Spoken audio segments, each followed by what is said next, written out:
ఆదివారం వచ్చిందంటే చాలు ఊరుకు ముందు లెగిసిపోయి స్నానం చేసేసి ఇలా రెడీ అయిపోయి ఎంత లేని కంగారంతా పెట్టేస్తూ ఉంటుంది నన్ను. ఇదంతా ఎందుకు చెప్తున్నాను అనుకుంటున్నారా? అయితే వీడియో స్టార్ట్ చేసేద్దాం, వచ్చేసండి. Welcome back to Dhanalakshmi nature Telugu vlogs. ఈరోజు వ్లాగ్ ఏమో ఆదివారం కదండి, సండే రోజు వ్లాగ్ అనేది షూట్ చేశాను. అలాగే నేను ఏమేమి చేస్తున్నాను ఏంటి అనేది అంతా కూడా ఈ వ్లాగ్లో షేర్ చేస్తూ ఉంటాను. అన్నట్టు అమ్మమ్మని ఎందుకు చూపిస్తున్నాను అంటే కనుక ఉత్తి రోజులు అయితే 9-10 వరకు లేగవదు అమ్మమ్మ అయితే. ఇంకా ఆదివారం వచ్చిందంటే పొద్దున్నే లెగిసిపోయి ఇంకా హడావిడైతే మామూలుగా చేయదన్నమాట. ఈ హడావిడంతా ఎందుకు అంటే కనుక చర్చికి వెళ్ళడానికి అన్నమాట. సో ఆదివారం ఒక్కరోజే వెళ్తుంది, అది కూడా మార్నింగ్ అన్నమాట. సో మాకు మార్నింగే వెళ్ళి 10 గంటలకు అలా వచ్చేస్తారు ఇక్కడ. అలా అలా ఉంటుంది అన్నమాట చర్చ్ టైమింగ్స్ అనేది ఇక్కడ. సో అందుకని చెప్పేసి మార్నింగే లేచిపోయి నాకు నీళ్ళు పెడతావా పెట్టవా అనేసి నా పీక మీద కూర్చుంటుంది. నీళ్ళు పెట్టిన తర్వాత నాకు టీ ఇచ్చేస్తే టిఫిన్ కూడా వద్దు, వచ్చిన తర్వాత తినడానికి కంగారు పెట్టేస్తూ ఉంటుంది. టిఫిన్ వేసి ఇచ్చినా కూడా తినదన్నమాట. సో అమ్మమ్మకి అంత ఇష్టము దేవుడు అంటే.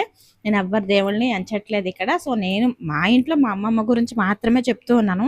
ఇక్కడ చూసారు కదా, ఈరోజు కొంచెం లేట్ అయిందనమాట. ఎందుకంటే అమ్మమ్మకి ఆదివారం అన్న విషయం మర్చిపోయిందంట, అంటే గుర్తుండట్లేదులేండి కొంచెం. అందుకని చెప్పేసి ఆదివారం అని మర్చిపోయిందంట. సో అమ్మమ్మ ఏంటంటే పాతకు 8ంటికి అలా లేసిందన్నమాట. హడావిడిగా ఇంకా స్నానం అయితే చేసేసి రెడీ అయిపోయి ఇంకా టీ తాగేసి వెళ్ళిపోతుంది. ఇంక ఈరోజు టిఫిన్కి ఏమో ఉప్మా చేసేసాను. ఉప్మా చేశానన్న గోధుమ నూక ఉప్మా అంటే మీలో ఎంతమందికి ఇష్టం ఫ్రెండ్స్? నాకైతే ఇష్టమే, కానీ అది వేడివేడిగా తినడం అంటే ఇష్టం. అందులోని ఏదైనా పచ్చడి కాంబినేషన్ తినడం అంటే ఇంకా ఇష్టం. అలా ఉత్తనే తినాలంటే ఇష్టం ఏమి ఉండదు. అయితే ఇంతకు ముందు అసలు ఇంట్లో చేసేదాన్ని కాదు. నాకు మా ఫ్రెండ్ వాళ్ళ ఇంటి దగ్గర తిన్న తర్వాత నాకు అలా అలవాటైంది. అది కూడా నేను ఎప్పుడో కానీ చేయను, అసలు ఏది లేదు ఆప్షన్ అన్నప్పుడు మాత్రమే చేస్తాను. అందులోనే ఆదివారం అంటే కొంచెం ఏదైనా స్పెషల్గా చేస్తాను. కానీ ఇప్పుడు ఉన్న రోజుల్లో టిఫిన్ కాదు కదా, ఏమీ చేయాలనిపించట్లేదు. సో అలా ఉన్నాయి కదా, తొందరగా ఏదైనా అయిపోతుంది అంటే ఇది చాలా తొందరగా అయిపోతుంది అని చెప్పేసి దీన్ని ఎంచుకున్నాను అన్నమాట. సో నేనైతే ఉప్మా చేసేస్తాను. ఇది వేడివేడిగా ఉన్నప్పుడే తినాలి. అది కొంచెం పలసగా చేసుకుంటే టేస్ట్ అనేది బాగుంటుంది. చాలా మంచిగా వచ్చింది. ఇంకా అమ్మమ్మ అయితే తినకుండానే వెళ్ళిపోయింది. హనీ అయితే ఇంకా లేవలేదు. సో హనీ గురించి అయితే తెలిసిందే కదా, ఇప్పుడు సెలవులు కాబట్టి ఇంకా హాలిడేస్ నడుస్తున్నాయి కాబట్టి నేను లెగ్గొట్టట్లేదు, తను ఎప్పుడు లేస్తే అప్పుడే లేగని అని చెప్పేసి ఇంకా నేనైతే టిఫిన్ అనేది చేసేస్తున్నాను. బావ అయితే లేరు, బండికి వెళ్ళారు. సో ఇంకా మా బావని కూడా చూపిస్తాను ఈరోజు ఎక్కడికి వెళ్ళారు ఏంటి అన్నది. ఇప్పుడైతే ఇంకా ఎడ్ల బండి అనేది వస్తుంది అనమాట, అది కూడా చూపిస్తాను మీకు. చాలా మంది అడిగారు కదా, సో మీ వారు ఏం చేస్తారు అని చెప్పేసి ఇప్పుడైతే చూపిస్తాను. తెలిసిన వాళ్ళకి కాదు, తెలియని వాళ్ళకండి. సో నన్ను అడిగిన వాళ్ళకి మాత్రమే చూపిస్తున్నాను. ఇంకా మార్నింగ్ అయితే చూసారా ఫేస్ ఎంత డల్గా ఉందో. ఏం చేస్తాం, తాగిన నీరంతా కూడా మన ఫేస్లోనే కనిపిస్తూ ఉంది. డల్నెస్ అనేది ఎంత తిన్నా ఎంత తాగినా కూడా ఇలానే ఉంటుంది. సో ఏం చేయలేం, ఎందుకంటే వేసవకాలం కాబట్టి. సో ఇంకా నేను చెప్పాను కదా మా బావని చూపిస్తానని చెప్పేసి ఇంకా ఎడ్ల బండి అయితే ఇంటికి వచ్చింది ఈరోజు. ఎందుకు వచ్చింది అంటే కనుక ఇంకా గేదెల దగ్గర బంద్ అయిపోతుందని చెప్పేసి ఏవో 2 రాళ్ళు ఏవో తీసుకొచ్చారు పెద్దవి అక్కడ వేయడానికి. సో ఇంకా సిరికురు మావయ్య అంటే మావయ్య ఇంకా మాకు అలా అలవాటు అయిపోయిందిలేండి. మా మావయ్య గారి ఫ్రెండ్, చిన్నప్పటి నుంచి ఫ్రెండ్స్ అన్నమాట వీళ్ళు. ఇంకా మా మావయ్య అయితే అస్సలు వదలరు మమ్మల్ని. ఇంకా వీళ్ళిద్దరూ వేసుకొచ్చారన్నమాట. ఇంకా వీళ్ళకి టీ కోసం టీ ఇవ్వడానికి నేను బయటకు వచ్చేసాను. వాటర్ ఇచ్చేసి టీ ఇచ్చేస్తున్నాను అనమాట. అందులో 2 బండ్లు కనిపిస్తున్నాయి కదా, అవి వేసుకొచ్చారు. అవి కొంచెం వెయిట్గా ఉంటాయి కాబట్టి బండి తోలుకు వెళ్ళారు, ఎందుకంటే మనకు ఉంది కాబట్టి. మా బావ ఏం చేస్తారని అడిగారు కదా, ఇసుక తోలుతారండి. అది రోజు కాదు, ఇప్పుడైతే ఇంకా అసలు ఉండట్లేదులేండి. ఉన్నప్పుడైతే ఇసుక తోలుతారు, లేదంటే మా గేదెలని చూసుకొని పొలం చూసుకుంటారు అన్నమాట. ఇవి మా ఎద్దులు. సో ఎద్దుల బండి ఇంతకుముందు మీరు ఎప్పుడైనా చూసారా? చూసినట్టయితే కామెంట్ చేయండి. సో మాకైతే ఎడ్ల బండ్లు మంచిగా ఉంటాయి అన్నమాట. సో ఇంకా చూసారు కదా, ఎండకు పాపం అవి కూడా ఒగరు చేస్తున్నాయి. ఇంకా వేసవకాలం వచ్చిన తర్వాత అయితే సరిగా బండికే వెళ్ళట్లేదు, ఎందుకంటే మనం ఇంట్లో ఉండి ఎలా ఒగరు చేస్తున్నామో అవి కూడా అంతే కదా. ఈలోగా గుడ్లు అయితే వచ్చేసినాయి, గుడ్లు అయితే తీసేసుకుంటాను. ఇంట్లో గుడ్లు అయిపోయినాయి అన్నమాట. గుడ్లు అయిపోయినప్పుడల్లా ఇలా నేను ట్రై తీసేసుకుంటాను.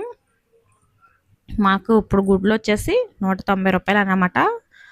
ఈ అట్టపలంగా తీసుకుంటాను నేను ఎప్పుడు కూడా. ఎప్పుడు ఇంట్లో గుడ్లు ఉండాలి నాకు, అలా ఉండటమంటే ఇష్టం నాకు. ఏదైనా సరే ఇంట్లో ఏ సరుకైనా సరే ఎక్కువగా ఉండడం అనేది ఇష్టం నాకు. ఇంకా మావయ్య బావగా అయితే టీ అయితే ఇచ్చేసాను, వీళ్ళు తాగుతున్నారు. ఈలోగా అమ్మమ్మ వచ్చింది. ఇంకా టిఫిన్ పెట్టినా అంటే పెట్టు అంటే అమ్మమ్మకి అయితే టిఫిన్ పెట్టేశాను. హనీ అయితే ఇప్పుడే లేచి వచ్చింది, చూస్తున్నారు కదా. ఇంకా లేచి రాగానే గుమ్మం ముందైతే బండి కనిపిస్తుందని చెప్పేసి తనైతే ఫాస్ట్గా కిందకి దిగిపోయింది. ఆ ఎద్దుని ఇలా సవార్ చేస్తుంది అనమాట. సో ఇదంతా పండు మిస్ అయ్యాడు. వాడికి చాలా ఇష్టం ఎడ్ల బండి అంటే. ఇంక ఈ రెండు చూడండి ఏం చేయాలి తెలియక ఈ రెండు దెబ్బలాడుకుంటూ ఉన్నాయన్నమాట. సో ఇవైతే చాలా కుదురుగా నించుని ఉన్నాయి. పిల్లలైతే ఎడ్ల బండి ఎక్కి ఆడుకుంటూ ఉన్నారు. చిన్న పిల్లలు కాబట్టి సో చిన్నప్పుడు ఎవరైనా అలానే ఇష్టపడుతూ ఉంటారు కదా, పెద్ద దిగిన తర్వాత ఎవరు ఎక్కుతారులే అని అనుకుంటారు. సో ఇంకా పిల్లలైతే చక్కగా బండి మీద ఆడుకుంటూ ఉన్నారు. ఇంకా మా మావయ్య అయితే ఇంకా మా బావి తీసుకొచ్చిన రాడ్ అయితే ఇవేనమాట. సో గేదెల దగ్గర బంద్ అయిపోతుందని చెప్పేసి ఇవి తీసుకొచ్చారు. ఇవైతే చక్కగా పట్నియా లేదా ఎత్తు పొలాలు అవన్నీ చూసుకొని పెట్టుకుంటూ ఉన్నారు. నేనైతే చక్కగా వీడియో తీసుకుంటాను. ఇలాంటి మూమెంట్స్ మళ్ళీ రావు కాబట్టి చూసుకోవడానికి మెమరీస్గా కూడా ఉంటాయి కదా అని చెప్పేసి నేను ప్రతిదీ క్యాప్చర్ చేసుకుంటూ ఉంటాను. ప్రతిదీ మనకి మెమరబుల్లే కదా. సో భూమి మీద ఎవరు ఎంతకాలం ఉంటారనేది ఎవరూ చెప్పలేము. సో ఉన్నన్ని రోజులు మన రోజులు అనుకోవాలి. సో నేనైతే ప్రతిదీ అలానే అనుకుంటాను. ప్రతిదీ చూసుకోవాలి, మనల్ని మనం చూసుకోవాలి. ఇవాళ లేనిది రేపు రాదు అంటారు కదా. సో మనం లేకపోయినా మన ఉన్నాము అని చెప్పేసి చూసుకోవడానికి మనకంటూ ఒక కొన్ని జ్ఞాపకాలు అనేది ఉండాలి కదా. నేను ప్రతిదీ క్యాప్చర్ చేసుకుంటాను. ఈ యూట్యూబ్ పుణ్యమ అంతా కూడా నాకు కొన్ని తెలిసినాయి అన్నమాట. సో ఏంటి అంటే కనుక నేను మా మావయ్య ఉన్నప్పుడు వీడియోస్ తీశాను కదా, అవి ఇప్పుడు నేను చూసుకోవడానికి ఉన్నాయన్నమాట. సో మా మావయ్య లేరు మా దగ్గర, కానీ ఆ వీడియోస్ చూసినప్పుడల్లా నాకు అనిపిస్తూ ఉంది సో మా మావయ్య మాతోనే ఉన్నారు అన్న ఫీలింగ్ నాకు కలుగుతుంది అనమాట. మా బావ డైలీ ఆ వీడియోస్ చూసుకుంటూ ఉంటారు. నేను ఆ రోజు అలా తీయబట్టే కదా ఈరోజు నాకు జ్ఞాపకం ఉంది అని అనిపిస్తూ ఉంటుంది. నాకు చాలా అనిపిస్తూ ఉంటుంది ఏంటంటే కనుక మనం లేకపోయినా మనల్ని మనం చూసుకుంటూ ఉంటారు. అదొక ఫీలింగ్ అన్నమాట. సో అది నాకు బాగా అర్థమైంది.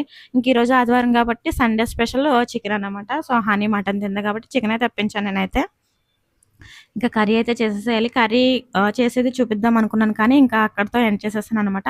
హనీ ఏదో ప్రయోగం చేస్తుంది ఈరోజు. ఇంకా ఖాళీగా ఉండి ఏం చేయాలి తెలియక టిఫిన్ చేసేసి ఇలా స్టార్ట్ చేస్తుంది అనమాట. ఇంక ఇది ఏదో ఫ్లవర్ వాజ్ ఏదో తయారు చేస్తుంది. మీకు లాస్ట్లో ఫినిషింగ్ అనేది చూపిస్తాను. బాగా చేస్తుంది, నాకు నచ్చింది అనమాట. సో తనకి తానుగా చేయడం అనేది ఇప్పుడిప్పుడే కొంచెం నేర్చుకుంటుంది. ఇంతకుముందు డ్రాయింగ్ అంటే అంత పెద్ద ఇంట్రెస్ట్ ఏమి ఉండేది కాదు. ఈ మధ్యన కొంచెం బాగానే చేస్తుంది. మీకు కూడా చూపిస్తూ ఉన్నాను కదా. మరి వేసవకాలం పిల్లల్లో ఏదో ఒకటి నేర్చుకుంటూ ఉంటారు కదా. మరి మీ పిల్లలు ఏం నేర్చుకుంటున్నారు? మీ పిల్లలు కూడా ఇలానే డ్రాయింగ్ వేస్తున్నారా? ఏం నేర్చుకుంటున్నారు అనేది నాతో షేర్ చేసుకోండి ఫ్రెండ్స్.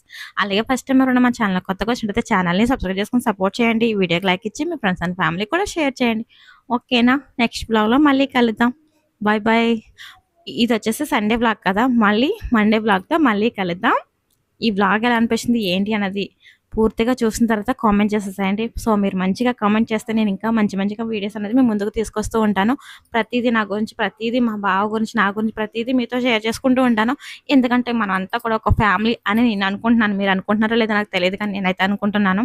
ప్రతి విషయం మీతో షేర్ చేసుకోవాలని అనుకుంటూ ఉంటాను. సో నేను ఎలా షేర్ చేసుకోవాలనుకుంటున్నానో మీరు కూడా అలా షేర్ చేసుకోవాలనుకుంటే ఖచ్చితంగా కామెంట్ చేసేసేయండి. ఈ ఫ్లవర్ వాజెస్ ఇంకా ఇది ఎలా ఉందన్నది ఫ్రేమ్ అన్నది మీరైతే కామెంట్ చేయండి. హనీ కూడా కొంచెం హ్యాపీగా ఫీల్ అవుతూ ఉంటుంది. సో వ్లాగ్ అయితే మీకు నచ్చిందని అనుకుంటున్నాను. సో నెక్స్ట్ బ్లాగ్లో మళ్ళీ కలుద్దాం. నెక్స్ట్ బ్లాగ్ ఏమై ఉంటుంది అన్నది మీరు గెస్ చేయండి. సో ఇంతగా మీరు మా భావం చూసారా? సో చూసే ఉంటారులేండి. బ్లాగ్లో చూపిస్తానని చెప్పాను కదా, సో చూపించేశాను. Bye bye.